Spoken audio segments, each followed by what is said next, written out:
Louvado seja nosso Senhor Jesus Cristo. Querido povo de Deus, homilia diária, terça-feira, terceira semana do tempo comum. Evangelho de São Marcos, capítulo 3, versos 31 a 35. Na data de hoje, além da liturgia diária, a Igreja celebra a memória de São Francisco de Sales, bispo e doutor da Igreja. Um santo que viveu entre os séculos 16 e 17, na região de Lyon, na França. De família nobre, se dedicou à vida cristã desde jovem. Foi ordenado sacerdote e, naquele período, além de tantas contribuições que ele ofereceu ao cristianismo, ele também combateu muitas heresias. E mais tarde foi sagrado bispo e morreu santamente como um ótimo evangelizador. Dentro da visão litúrgica de hoje, a carta aos Hebreus continua a clarear com propriedade e com ricos detalhes a respeito do sacerdócio de Cristo.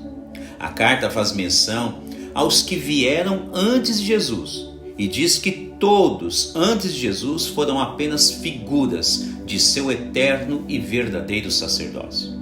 Na antiga aliança, os sacerdotes expiavam os pecados do povo sacrificando vários tipos de animais. Exatamente isso.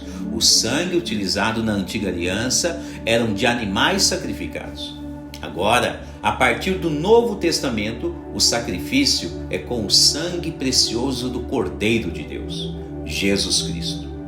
Por isso, vemos o Salmo de hoje fazer alusão ao unigênito de Deus ao dizer assim: Eis que venho com prazer fazer a vossa vontade, Senhor. Vamos lá, somado a esta máxima do Salmo, se tomarmos um outro trecho da Sagrada Escritura que diz respeito à carta de São Paulo aos Filipenses no capítulo 2, lá se diz assim que Jesus Cristo aniquilou-se a si mesmo, não usufruindo sua divindade, mas esvaziou-se e se fez como servo. Ele assumiu nossa condição na carne, com exceção ao pecado, vai dizer a carta aos Hebreus. Jesus, fazendo todo este percurso através da sua encarnação, ele nos ensina qual é o caminho da vitória sobre o pecado e a morte. Vejam que são passos importantes para o conhecimento de todo cristão. Em razão disto, o Evangelho coloca-nos diante de um cenário que no início parece ser uma situação paradoxal. Contudo, o cenário é muito pedagógico com o seu ensinamento. Basta termos atenção bastante aguçada. Narra-se que Jesus está na sinagoga pregando o Evangelho. E dizem a ele que sua mãe e seus irmãos estão do lado de fora querendo falar com ele.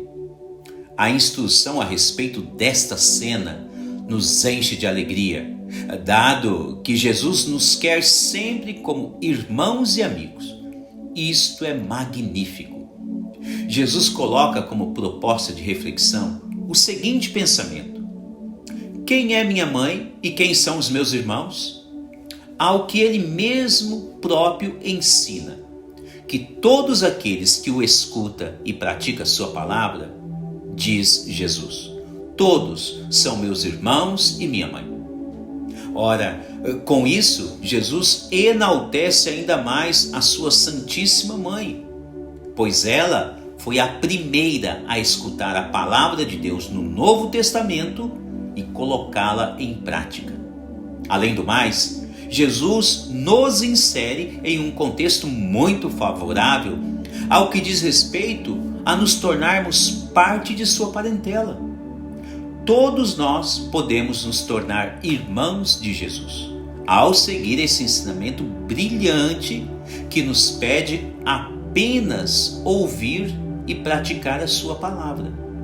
Estupendo é o amor de Deus, que não nos pede algo além do nosso alcance. Deus nunca faz isso. Deus sempre nos pede algo que está ao nosso alcance.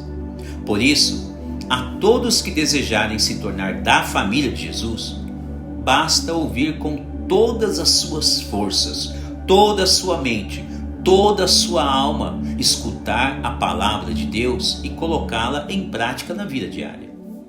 Assim, todas as pessoas poderão se aproximar cada vez mais de Jesus e obter as benesses vindas do céu. Pensando a respeito do grande exemplo da Mãe de Deus neste cenário, lembremos que o padre Reginaldo Garrigou Lagrange, comentando a bula Ineffabilis Deus de São Pio IX, ele destaca a perfeição da primeira graça em Maria.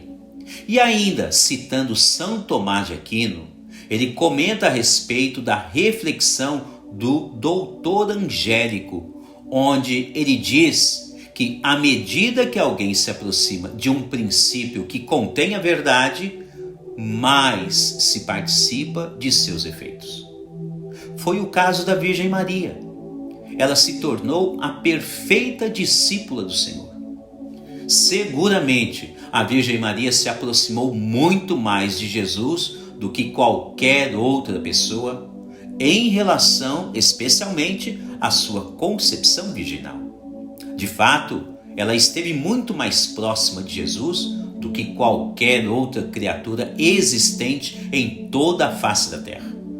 Por isso, ela obteve os melhores efeitos da graça de sua concepção virginal.